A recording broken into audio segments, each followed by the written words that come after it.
Halo semua, kami dari kelompok 3 akan mempresentasikan hasil diskusi kami tentang perkembangan kemajuan ilmu pengetahuan dan teknologi dalam bidang ekonomi. Nah, sebelum masuk ke pembahasan, aku akan kenalin kalian dulu ke teman-teman aku yang nantinya akan jelasin materi. Penjelasan akan dibawakan oleh Zinanda Aksana Irsyad, absen 35. Dampak positif akan dibawakan oleh Haris Alden Wiguna, absen 12.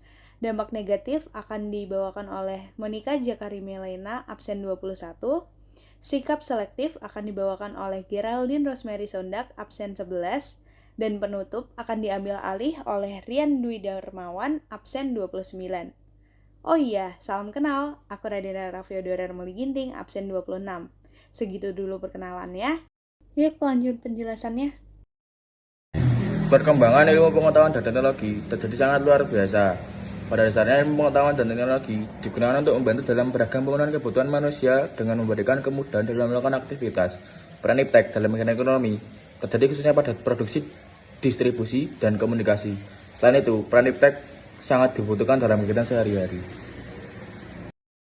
Positif dari perkembangan iptek itu sendiri ada 4. Yang pertama adalah menciptakan profesi baru. Hal ini dapat mendorong juga banyaknya lapangan pekerjaan baru juga.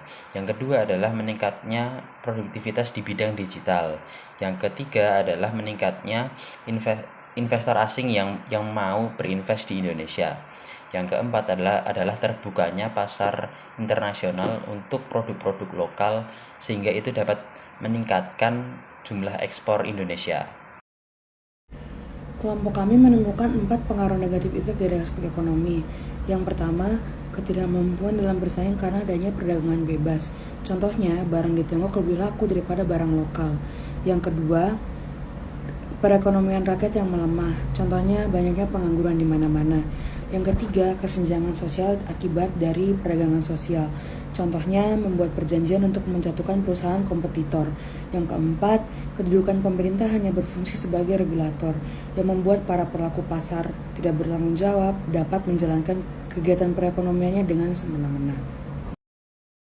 Sikap selektif yang dapat kita lakukan dalam menghadapi kemajuan iptek dalam aspek ekonomi, yang pertama adalah kegiatan industri menggunakan bahan baku dalam negeri. Industri-industri sebaiknya menggunakan bahan baku dari dalam negeri, sehingga tidak bergantung impor dari luar negeri. Yang kedua adalah menerapkan sistem ekonomi kerakyatan. Yang ketiga, menjadikan sektor pertanian sebagai prioritas utama. Di sini sektor pertanian dijadikan sebagai prioritas utama karena mayoritas penduduk Indonesia bermata pencaharian sebagai petani. Yang keempat, mempererat kerjasama dengan negara-negara berkembang. Mempererat kerjasama dengan sesama negara berkembang itu penting untuk bersama-sama menghadapi kepentingan negara-negara maju.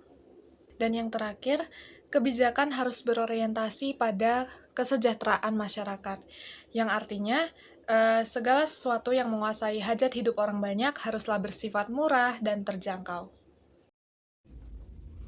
Terima kasih teman-teman, sekian dari kelompok kami. Bila ada kurangnya mohon maaf. Terima kasih.